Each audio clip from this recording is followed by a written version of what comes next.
The old folk of Blackmire Forest have a saying, when the white owl speaks, death comes on silent wings. Emma thought it was just another folktale until the night a snow-white owl perched on her windowsill and whispered her brother's name.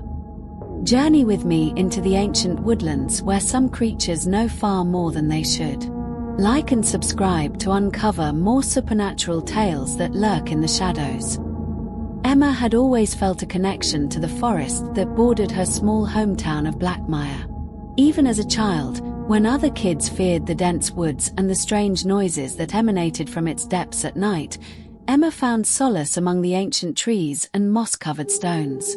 The locals called it Blackmire Forest not just for the dark, peaty soil that could swallow an unwary traveler's boot, but for the legends of those who had wandered in and never returned. Yet to Emma, the forest had always felt like a sanctuary, a place where the chaos of the human world faded into the ordered rhythms of nature. Her grandmother, Alona, who had raised Emma and her brother Michael after their parents' fatal car accident, viewed Emma's affinity for the woods with a mixture of pride and trepidation. "You have the old blood in you, little one," she would say in her thick Eastern European accent as she braided Emma's dark hair. "Just like your mother. The forest recognizes its own." Alona had emigrated from a small village in the Carpathian Mountains decades ago, bringing with her trunks full of strange herbs, hand-woven textiles emblazoned with peculiar symbols, and endless stories of the old country. Stories that fascinated young Emma but made teenage Michael roll his eyes. "The forest knows things," her grandmother would say, her gnarled fingers working deftly on Emma's braids. "And sometimes, it sends messengers to warn us." Emma would nod solemnly as a child, but as she grew older, she too began to dismiss these superstitions, much like she did all the other folklore her grandmother clung to. Stories of creatures that stole children who wandered too far from home. Of trees that could whisper secrets if you pressed your ear to their bark at midnight. And most notably, of the white owl, the keeper of fates, who only appeared when death was imminent. "When the white owl speaks, death comes on silent wings," her grandmother would intone with grave seriousness whenever they spotted an ordinary barn owl in the forest. Michael had been the first to reject these old tales entirely. Brilliant from a young age, he had embraced science, logic, and rational explanations. By high school, he was winning national awards for his research papers on evolutionary biology. The forest held no mystery for him, only specimens, data points, and ecological patterns. "There's power in knowledge," he would tell Emma when they were younger, "but not the kind Grandma talks about. Real knowledge. Provable facts." But that was all before the dreams began. Before Michael's prestigious archaeology internship at Miskatonic University last summer. Before he started acting strangely. And certainly before the night when Emma awoke to a soft tapping on her bedroom window. It was just past 3 a.m., the witching hour, her grandmother would have said, when Emma's eyes snapped open. The tapping continued, rhythmic and deliberate. Not the random patter of a branch in the wind, but something purposeful. Something that wanted her attention. Drawing her blanket around her shoulders against the autumn chill, Emma approached the window. Her breath caught in her throat as she gazed into eyes as black and impenetrable as the space between stars. Perched on her second-story windowsill was an owl unlike any she'd seen before. Its feathers were not the typical tawny brown of the forest's usual residents, but a pristine white that seemed to glow with an inner luminescence in the moonlight. The creature was massive, nearly twice the size of a normal barn owl, its wingspan surely impressive if extended. But it wasn't the owl's unusual appearance that made Emma's blood run cold. It was what happened next. The bird tilted its head, regarding her with an intelligence far too keen for any animal. Then, impossibly, its beak parted, and a voice emerged, raspy and ancient, like dry leaves rustling against stone. "Michael," it said, the name hanging in the air between them. "Michael walks a dangerous path." Emma stumbled backward, nearly tripping over her bedside rug. The owl remained, unblinking, watchful. "You're not real," Emma whispered. "I'm dreaming." "The veil thins," the owl continued, ignoring her protests. "He meddles with forces beyond his understanding. The old ones stir. 3 days remain." Before Emma could respond, the creature spread its magnificent wings and launched into the night, leaving behind only a single white feather on her windowsill. The next morning, Emma sat at their kitchen table, turning the feather over in her fingers. Unlike a normal owl feather, it was impossibly soft and seemed to glow with a faint blue luminescence when she held it to the light. She might have convinced herself the night visitor had been a particularly vivid nightmare, if not for this tangible evidence. And if not for her brother's increasingly erratic behavior. Michael had changed since his return from his summer internship. Once the golden child of the family, academic star, athletic prodigy, and all-around town favorite, he now spent most of his time locked away in their grandmother's old cellar. Ilona had passed away just before Michael left for his internship, her final words to Emma a cryptic warning: "Watch the woods. Listen when they speak to you." The cellar had been Ilona's sacred space, filled with her old country remedies, dried herbs hanging from the rafters, and shelves of ancient, leather-bound books in languages Emma couldn't identify. Michael had never shown interest in that space before. In fact, he had openly mocked it as Grandma's witch cave. But now he practically lived down there, surrounded by strange books he refused to let Emma see. She noticed other changes too. He'd grown gaunt, his once healthy complexion now sallow, with dark circles beneath eyes that seemed somehow different, more intense, almost feverish in their gaze. Sometimes he would mutter to himself in languages Emma had never heard him speak. When Emma confronted him at breakfast, mentioning neither the owl nor its warning but simply asking if everything was all right, Michael reacted with uncharacteristic hostility. "Mind your own business, Em," he snapped, gathering his papers, covered in strange, spiraling symbols she didn't recognize, and retreating once more to the cellar. Emma had seen enough. That evening, she decided to investigate the cellar while Michael was supposedly at a department meeting at the local university where he'd taken a research position after his internship. The cellar door was locked, another new development, but Emma knew where Ilona had hidden the spare key. The air was thick with unfamiliar incense as she descended the creaking stairs. What she found made her stomach clench with dread. The walls were covered in those same spiraling symbols she'd glimpsed on Michael's papers, drawn in what looked disturbingly like dried blood. Their grandmother's herbs and remedies had been pushed aside to make room for jars containing things Emma couldn't, and didn't want to, identify. In the center of the room stood a table covered in open books, strange artifacts, and a map of Blackmire Forest with locations marked in red. One book in particular caught her eye, a massive tome bound in what appeared to be human skin. Its pages were open to an illustration of a perfect circular clearing surrounded by 9 trees, with an ancient stone altar at its center. The text beside it was in no language Emma recognized, but somehow, staring at the symbols made her head throb with pain and her vision swim. She slammed the book shut and noticed an envelope underneath, addressed to Michael from Miskatonic University. Inside was a letter from his internship advisor, Dr. Armitage. "Regarding the artifacts recovered from the Blackmire site, I must insist you cease your independent research immediately. The similarity to the Waitley incident cannot be ignored. The university disavows any connection to your continued studies. The boundary between worlds is not to be trifled with." Emma's hands trembled. Whatever Michael was involved in, it went far beyond academic curiosity. A sound outside startled her. Michael was returning early. She quickly replaced everything as she'd found it and slipped out through the cellar's exterior door, narrowly avoiding detection. That night, Emma couldn't sleep. The owl's warning echoed in her mind. 3 days remain. But 3 days until what?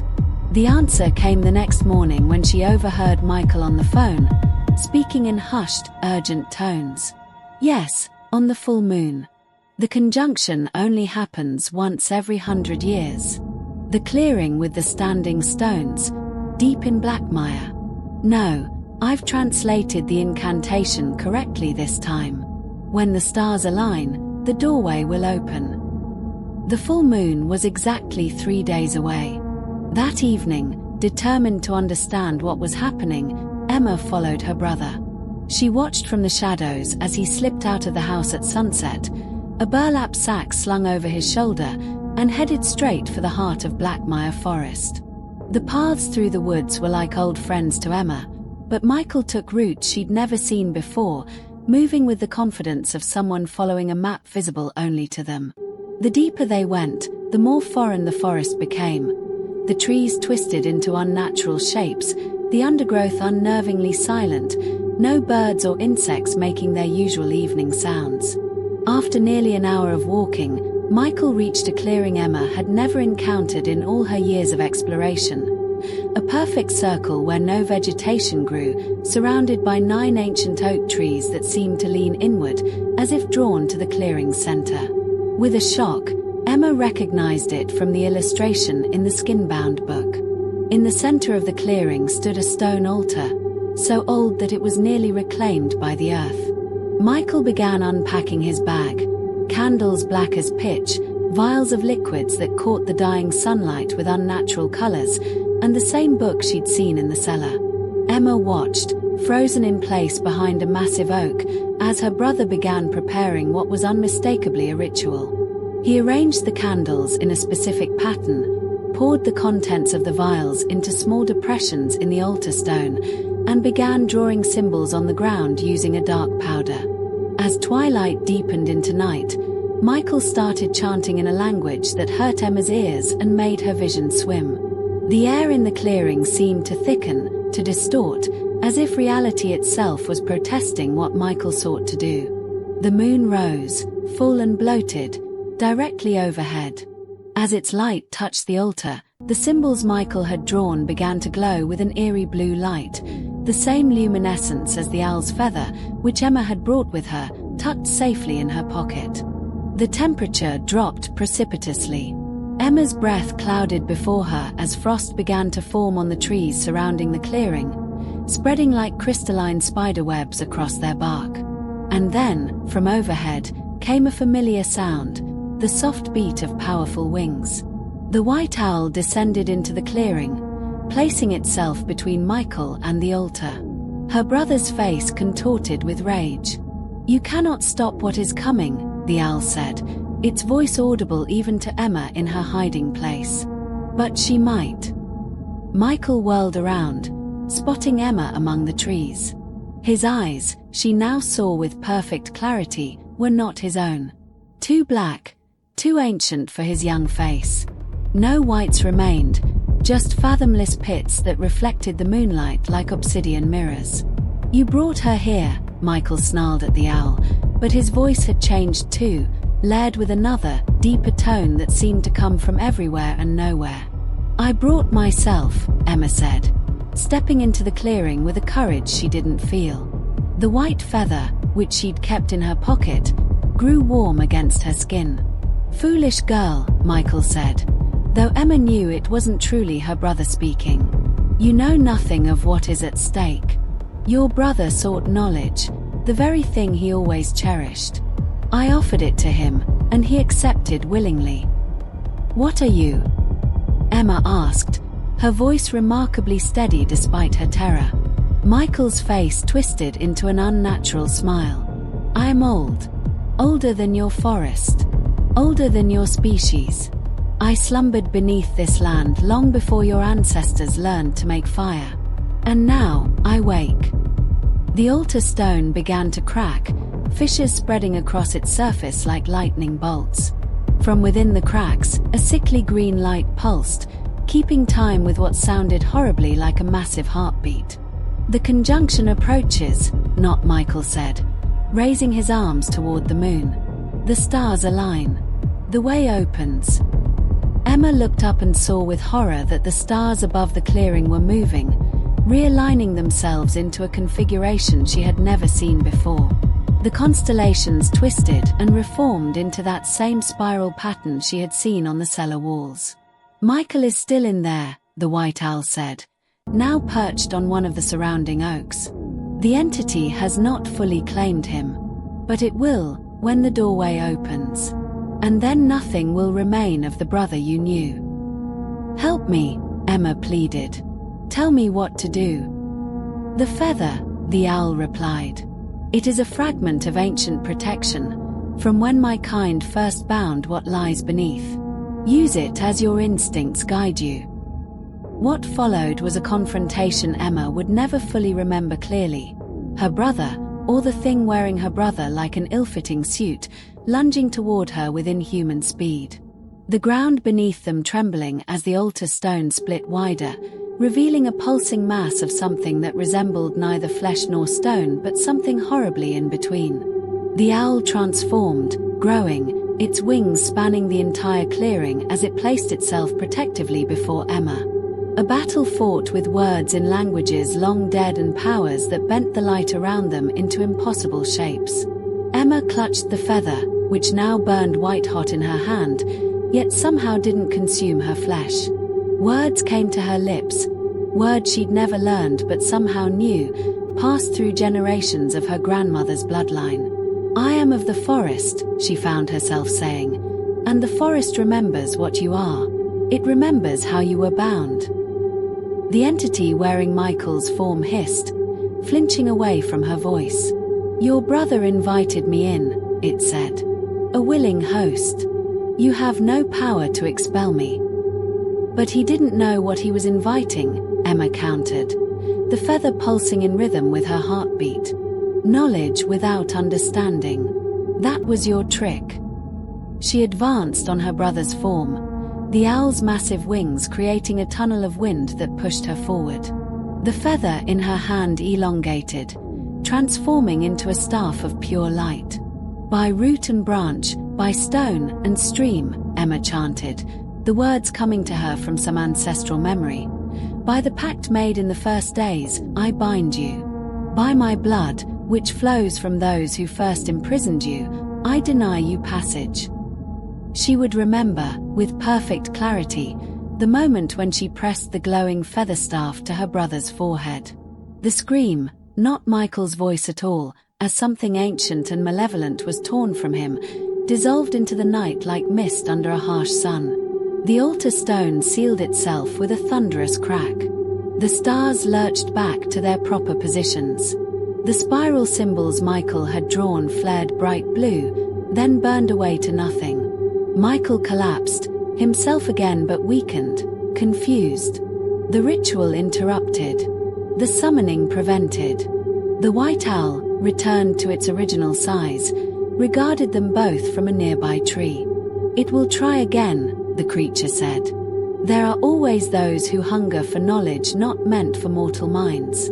The entity you call the Old One has patience. It has waited millennia. It will wait again." What was it truly after?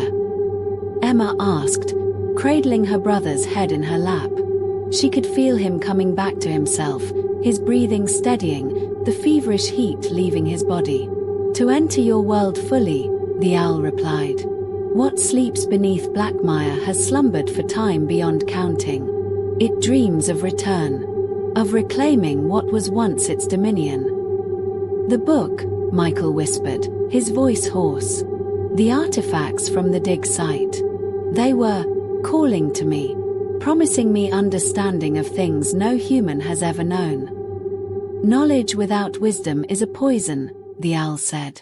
"The entity recognized in you a brilliant mind, but one without the context of generations of protective law. Your people have forgotten what once they knew, that some doors are meant to remain closed." "Why warn us?" Michael asked weakly. "Why me?" The owl's head swiveled toward Emma. "Not you. Her. She has always listened to the forest. She carries the old blood, the bloodline of those who helped bind the entity the first time. The forest remembers, even when humans forget. My grandmother knew, Emma realized. Her warnings, her stories, they weren't superstitions. They were memories. Warnings passed down. Precisely, the owl confirmed. Some secrets are too dangerous, even for those who think they know too much.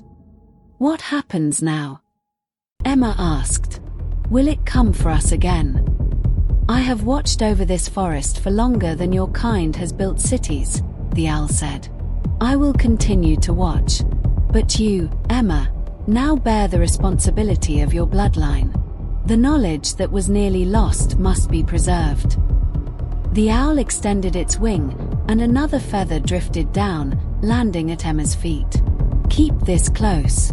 Should the entity stir again, it will warn you. The forest will call to your blood. With those cryptic words, the owl took flight, disappearing into the canopy. But Emma knew with certainty it remained in the forest, watchful, a guardian of boundaries between worlds. In the days that followed, Michael recovered slowly, the memories of his possession fragmented but not entirely absent. The books and artifacts from the cellar disappeared as if they'd never existed. Michael's academic focus shifted, no longer obsessed with uncovering the past's deepest secrets, but instead dedicated to preserving knowledge safely, contextualizing it within ethical frameworks. Emma, meanwhile, found herself drawn back to their grandmother's traditions. She began cataloging Alona's stories, recognizing them now not as quaint superstitions but as vital warnings encoded in metaphor and parable. She took up residence in the family home at the forest's edge, becoming something of a local historian, though the true nature of her work remained known only to her and her brother. The townspeople noticed changes in Blackmire Forest too. The paths seemed clearer, the underbrush less tangled.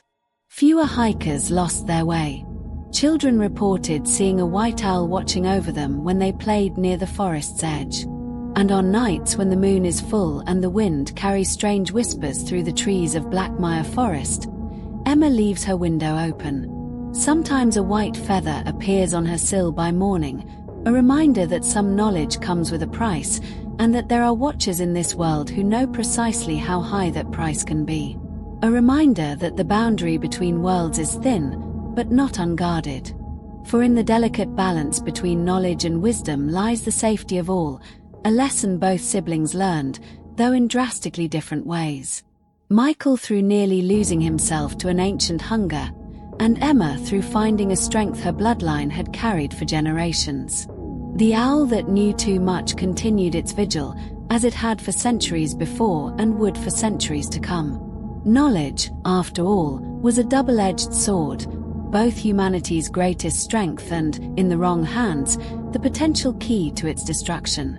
If the guardian owl of your forest has shared its warnings with you, tell us your tale in the comments below. Remember to like this video if you want to keep the ancient entities sleeping peacefully, and subscribe to our channel to receive more protective folklore from around the world.